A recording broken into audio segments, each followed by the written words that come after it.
Well, good evening. Good evening. Right. I've dragged a chair across because we could be here for a little while. I was really excited to watch Deep Breath tonight. And the reason I was so excited is because we've now entered the dark period of Doctor Who for me, in so much as I can remember so little about Capaldi. The impressions that I've got seem to be great swathes of just big ideas spread across all the episodes, and individual moments are very much lost in that. And so I'm really excited. Your foot's appearing, that's very exciting. Really excited to do this. It feels like we're starting afresh, to be perfectly honest. That's the kind of attitude I've come into this with. The kids, I don't think Humphrey's seen a single Capaldi episode, so this was a big thing tonight. And do you know the takeaway thing from tonight? Honestly, the big thing from tonight is I genuinely feel this is one of the most fundamental changes in dynamics between stories, between eras of Doctor Who that we've ever had in Doctor Who. And I've really thought hard about it for the remainder of the night. No, but it is, and I'm going to explain why. There has been a fundamental shift in the space of Time of the Doctor and this. Was it Time of the Doctor? I can't remember. Anyway, all those of the Doctor ones. And the reason for that is this, that we have put the companion front and centre now. Now, I know one of the major revelations about Doctor Who coming back was the fact that the role of the companion, the way the companion interacts with the story has been rightfully souped up now. So it's not just you've got your, to quote an old phrase, your dolly girl screaming. Okay, it's not just, yes, I didn't like that phrase either. That was in inverted commas. It's not that you've now got your male companion. Something for the dads. Something for the dads. That's literally what the quote was. I remember. And it's not that you've got, your male companion, not that this happens infrequently, who does the run-in for the Doctor, basically. This is a massive change in our engagement with the companion, because of course, what does Moffat do with his first regeneration story? His first full, complete regeneration, where he controls going into it and coming out of it. Well, he's been setting us up, not for the story of the Doctor, but for the story of Clara. And I said at the end of the last one that the close-up was on Clara, wasn't it? Well, that has been a harbinger, I think, of what goes on in this story, because what this is about us riding with Clara and how she feels about this situation. Now, we've nudged at this in the past, let's be perfectly honest. If you do get a regeneration where it spills over, then obviously, that's something for the companion to do. The way I phrased it there speaks volumes. Here, it is absolutely rock solidly in the centre of the story. I think the character of Clara seems to have very abruptly changed. But let's be honest, wouldn't it? You meet one of the most amazing people you've ever met in your life, that you chime with on so many different levels, that you are attracted to, and we'll talk more about that in a moment, you have found a connection with that is both fundamental and surface level, and both of those are very, very important. The silly daft jokes that you have are as significant to a relationship, to a certain extent, as the deep underlying, we believe the same things and we do, you know what I mean? And yet it's all changed, and what a change. And so what we get, Jenna Coleman is, this is a bit of a gift for an actress, because she is now put in a situation where all that confidence, all that bluster and bravado that we know to be a Clara trait gets completely thrown up in the air. And I think she does magnificently. She is put on an equal pedestal with Capaldi in this story, maybe even just slightly nudging it upwards. She gets a lot of the run in here. And the fact that we've got recognisable characters, let's get this out of the way now, is this the last, I can't remember, the last Madame Vastra, Jenny and Strax? My gosh, they are essential to this story because we trust those characters so much, and they give us just something rock solid to hold on to while we've got our two leads who are going through some big things and are changing in all sorts of ways. So the fact that we've got Vastra and we've got Strax and we've got Jenny, and they are as flipping awesome as ever. What a set of characters they are for Doctor Who. And it's notable as well, let me get this out of the way, that Vastra gets the same line that the Brigadier gets in Planet of the Spiders, pretty much. That's very Moffat. You know, the fans spot that. Oh, well, here we go again, she says. Absolutely wonderful. Anyway, so Clara gets that relationship there. So we get to see not the Doctor's re-engagement with all these characters, but Clara. And the fact that Vastra puts her through a difficult time, the fact that she's got something more companionable with Jenny. We've got Strax there for the comic relief. All of them can be funny at different times. And Clara does the Clara things. She solves puzzles, she's bolshy, she's got that self-assurance, which has had a knock. Absolutely magnificent. She is also genuinely funny. Her performance is genuinely, brilliantly funny in this story. And I honestly think, and I know that Clara, okay, I'm going to say this now, I'm pretty sure she's quite a controversial companion. I seem to remember at the time there was a bit of... Lots of people that hate her. Yeah, and listen, we can track that as we go through, obviously. But on this, and let's be honest, okay, I know... Yeah, let's... that there is going to come a point in stories to come, one of the few things that come in very clearly, where I might struggle a little bit with things that go on with Clara. But why? Well, I'll talk about when it happens at a particular moment. Spoilers. But, yeah, other spoiler. The end of this episode, I've had a complete 360 on, so we'll talk about that in a second. Right, so honestly, I think Jenna Coleman in this story, and I think she is this story, genuinely, I think that we have gone a notch above Amy now. We've gone certainly a notch above Rose, Donna.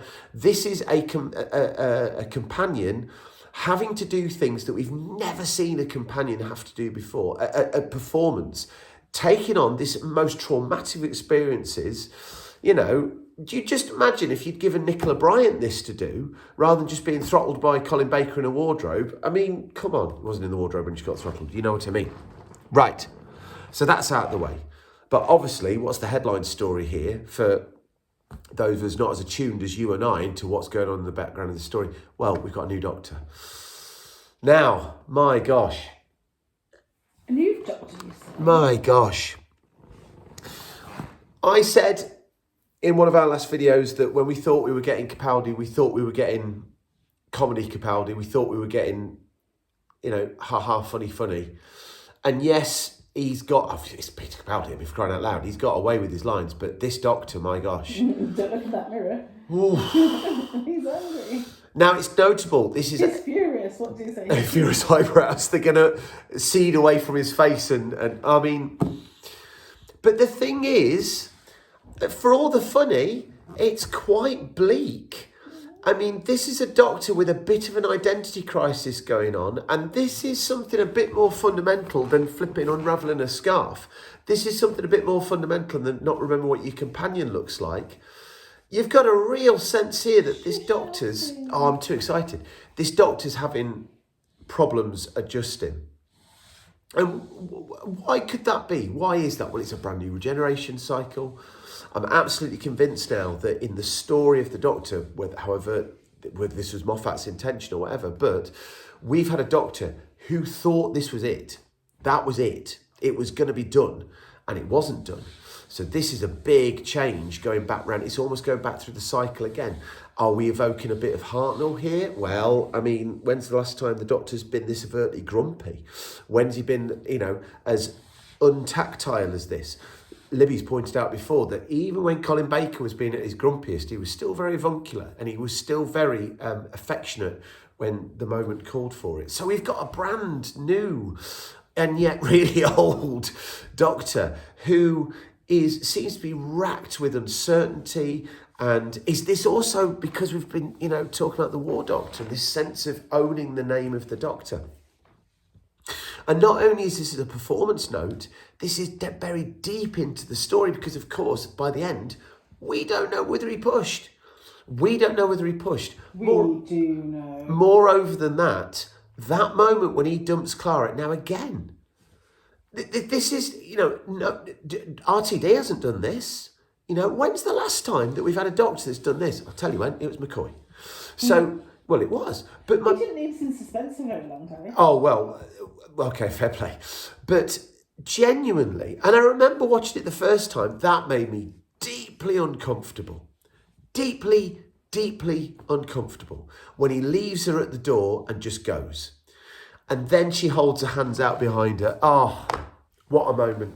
That is a beautiful, beautiful moment. And then, we get that slight body horror of taking the face off. There is a dark edge to some of this stuff. There is a bleakness here. And that stems from this new tone of this doctor. My goodness me.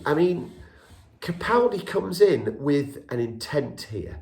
And this doctor, the last time we felt this way was Late Tenant. And we flipped it on our heads now. We're starting off, uncomfortable. But I've got, I'm feeling confident now. I think I can get on board with this. I'm really hoping I can get on board with this because I flipping love that. Let's briefly do the overall story and everything like that. I love the dinosaur. I love that compassion he has for the dinosaur and when he's translating for the dinosaur, that is an utterly, utterly sublime moment. It's so, so lovely. I love the whole Strax throwing the paper at... Strax is hilarious. Strax is hilarious. The way he calls them all boy. And when he does that examination of Clara as well, and he really, that is quite a bold moment. It really sort of strips her bare for the viewer. There's not much. There's no secrets there anymore, is there? That's interesting. She is going from this impossible girl with this big secret behind. We've suddenly got somebody who really we've just pulled away all the layers. Fascinating stuff. Then of course got Vastra and Jenny. I've got a video to do later on in the week where I'm going to talk more about Vastra and Jenny. But I love their relationship. I think it's absolutely gorgeous. I think Victorian London is the perfect setting for Doctor Who. I would have happily had this being the base of operations for the Doctor for a good while, I'll be perfectly honest. I don't see the need, genuinely, to have contemporary Earth as being our go-to, it never had Tom Baker, he barely went there. But anyway, by the by. Yeah. So anyway, now I'm going to talk about the end of the story because this is this big 360 I've had. And it comes down to the fact that we've been watching all these stories together in a bit more of a truncated way. We're watching them with the kids, so I'm getting to see it through their eyes to a certain extent, which I think is a really, really valuable and a beautiful way of doing things, actually. It's really nice to share it with the kids. They love it. Well, they do love it, and oh my gosh, Humphrey loved tonight. He absolutely loved tonight. Anyway, the bit I'm talking about is where Matt Smith comes back in at the end. Now, I vividly remember that moment the first time round, and I absolutely hated it. And I absolutely hated it because I felt it undercut the new Doctor. I think it's really weird to have given us a whole new, I want to feel, this is me back then, I want to feel this is my new guy, I can get on board with this. You think back to the 11th hour, how long did it take for us to fall in love with Matt Smith? And then he walks through the Atraxi eye thing, and then he's the Doctor again. Can you imagine if David Tennant had come back into it, then you'd have been like, what on earth are you doing? This is my new guy. So the question has to be asked, why bring Matt Smith back in at that point? It's a really weird thing. Well, I think this time around I've worked it out. And that's because what we've got here is almost a sort of sustained war doctory type story happening. What we've got here is a Doctor who kind of's got to relearn how to be himself again. And that's why Clara is so important. She's absolutely essential to this process. And therefore having Matt Smith there to bridge the gap between Clara and the new Doctor, I actually think works perfectly. We're in for a bit of long-term character development with this Doctor, and we haven't done that really properly for, I don't think intentionally at least. Well, I don't know. You know, you could say it was with Tennant, but let's be honest, that just slipped in. You know, obviously Matt Smith's character changed and grew. I think there's a plan here. It feels like there needs to be a plan. This Doctor can't sustain this, I think. You need some of the twinkle and the charm, and there was elements of it here, but... It's not twinkle and charm. I know he has, but my gosh, what a change. What a change. It's so... You need Clara. It's exactly the same. He's not exactly the same. But,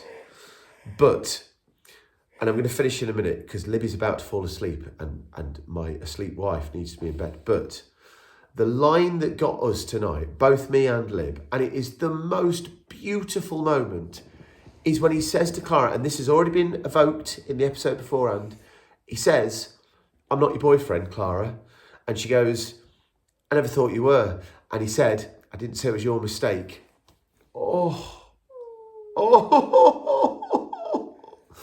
Because that throws Matt Smith's Doctor into a new light.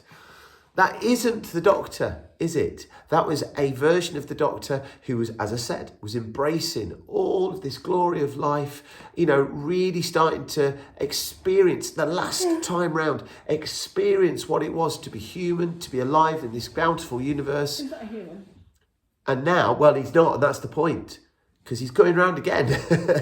There's going to be another 13 of him. So he can't play those games now. I just think it's such a beautiful piece of character development. And I think it's so canny. Because this is a reset. This is a reset. But it's a reset where we've got one of, surely now, the most significant companions the Doctor has ever had. And no wonder it got some people rolled up. Including the baddie. We've already talked about that, have we? We can't talk about that. It's too soon. It's too soon. Well, we don't know who it is. I haven't got a clue who it is, but she looks proper cool. Very cool. Genuinely, I'm so excited for the next period of all this. I cannot wait to watch it with the kids. I cannot wait to be reminded of it all. And I am just hoping that watching them like this in the flow of the stories, I can really get to grips with this Doctor and really, really fall in love with this period of Doctor Who in a way that I've never fallen in love with before. Genuinely so excited about all this. Anything to add? I am tired. Farewell.